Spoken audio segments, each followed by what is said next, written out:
A customer told me his authenticator app had broken.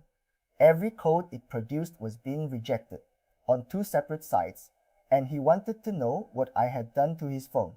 The handset thought it was 11:51, when everybody else had already moved on to 11:52, and that was the whole incident. It took me 40 minutes to find.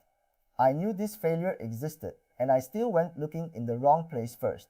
I rent physical Android handsets out of a room in Singapore, a bit over 100 of them, a carrier SIM in each one, driven over the network by whoever is paying for them that month. Mobile proxy lines run on the same shelf, so I get to watch one bug turn up wearing 4 different costumes on hardware I can put my hands on. A wrong clock never announces itself.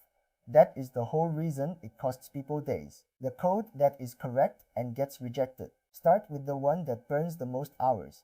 A time-based authenticator does not talk to anything. No network call, no lookup, no check with the server. The app holds a secret it was handed when you enrolled. It reads the current time, and it runs the two of them through a hash. 6 digits come out. 30 seconds later, a different 6 digits come out, because the number going in has changed. The server does the same sum with its own copy of the secret. If both sides agree about what time it is, the answers match.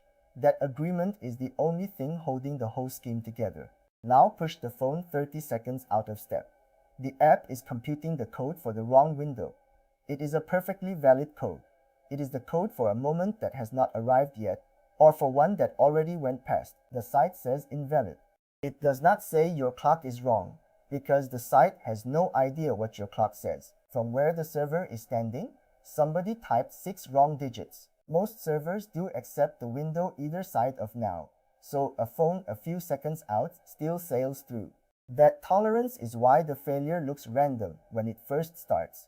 You drift slowly, you fail occasionally, and then one day you are far enough out that you fail every single time. Here is the part that sends people down the wrong road. The user retypes the code. It fails again. They wait for a fresh one that fails too, so they decide the secret is corrupted and open a recovery flow with support that takes days and sometimes loses them the account. The secret was fine the entire time.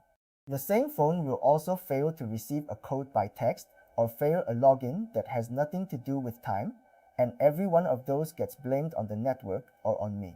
Certificates failing the same way in a different accent. Second costume. A certificate says who it belongs to, and it says when it is valid. There is a start moment and an end moment written into it, and the device compares the current time against both of those before it trusts anything on the other end. So a phone whose clock has fallen behind looks at a certificate that was issued last week and decides it is not valid yet. The certificate is fine. The phone is standing in the past where that certificate genuinely did not exist. A phone whose clock has run forward, or one that came back from a long power down with a date months ahead of everybody, looks at a certificate with a year left on it and calls it expired. What the person in front of the screen sees is a browser page about an untrusted connection, or an app that refuses to sign in and gives no reason whatsoever. The error talks about security, it never mentions the date. That wording matters more than it should, because security errors make people suspicious of the network. So they change the proxy, they turn off the proxy, they reinstall the app, they open a ticket with the wrong supplier. I watched somebody spend most of an afternoon on exactly that sequence on a device that was 11 days behind. Logs that will not line up. Third one, and this is the quiet one. When something breaks across several devices, you rebuild the story from timestamps.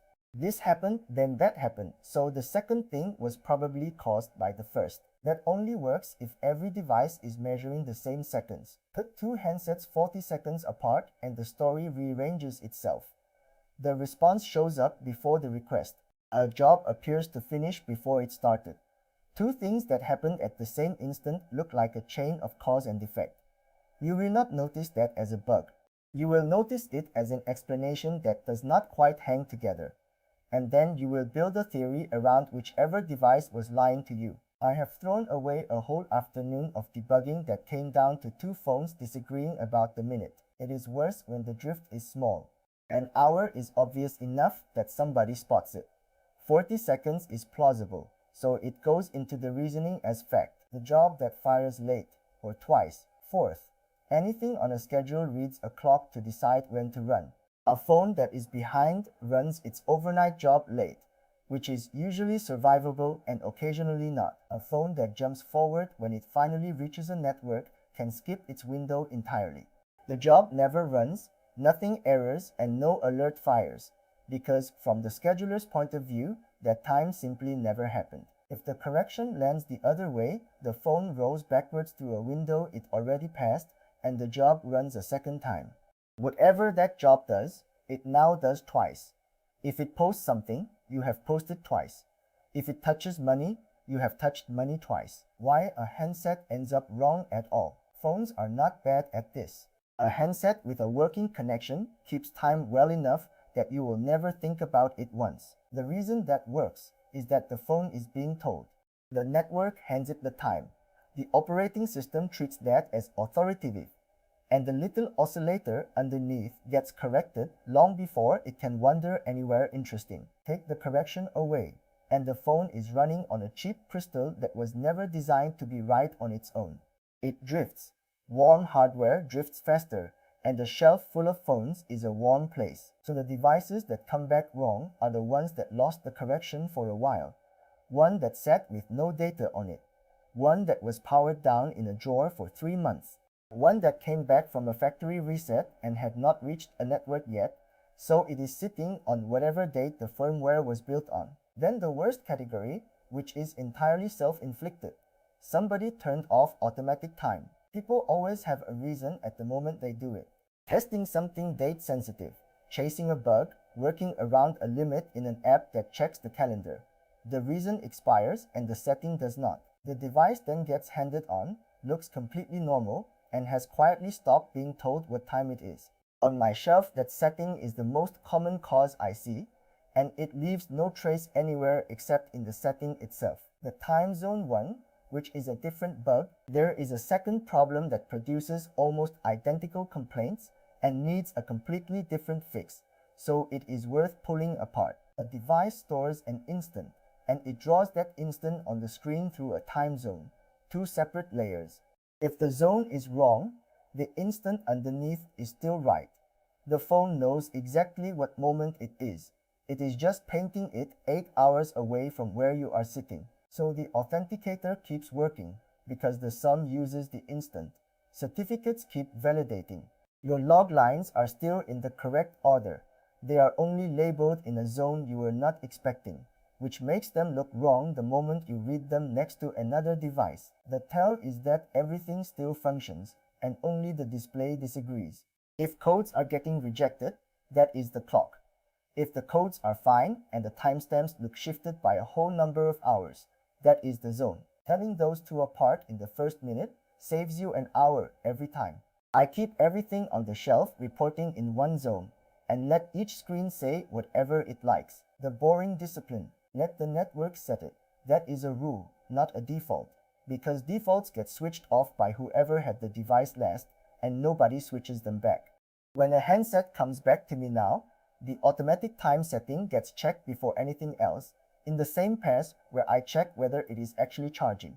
For anything running unattended, point the device at a time source you control, instead of trusting whatever the mobile network happens to hand it.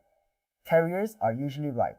Usually is not a word I want underneath everything else, but the clock in the health check. Now the part I will argue with people about. Everybody monitors the same list. Is the device reachable? Is the app still alive? How hot is it? How much storage is left? Almost nobody has a check for whether the thing knows what time it is. It costs nothing. Ask each device for its time. Compare it against the machine doing the asking. Alert when the gap is bigger than a couple of seconds. One number, one comparison. I would trade half the checks I already run for that one, because when it fires, it tells you exactly what is wrong, instead of pointing at a symptom, and when it stays silent, it deletes this entire family of failures from your list of suspects. The reason it is missing everywhere is that a clock feels like something the operating system takes care of. It is taken care of, right up to the moment the thing taking care of it cannot reach a network. There is a companion rule that costs even less. If authentication starts failing on several devices at once, ask about the clock before you ask about anything else. Multiple devices failing the same way at the same time is almost never several separate account problems. It is one shared cause, and time is the shared thing that breaks without saying so. What I got wrong: I had this check written and switched off for about 4 months. My first version compared each phone against my own workstation, which is a laptop that sleeps. So every time I opened the lid, the entire shelf appeared to be wrong for a few seconds, and I got a wall of alerts about nothing at all. Rather than fix the reference, I turned the check off. It stayed off long enough to cost me that 40-minute incident and at least 2 others I can name. Fixing it properly took 10 minutes when I finally sat down with it. Compare against a fixed source, ignore anything under 2 seconds, and only shout when a device stays wrong across a few sweeps in a row. What I still cannot tell you is how far my devices had drifted during those 4 months, because nothing was recording it. Everything I have said about how often this happens on my shelf comes from the period after the check went back on. If you would rather rent Android handsets from somebody who watches the clock on them, everything is at cloud.one. Subscribe for more on cloud phones.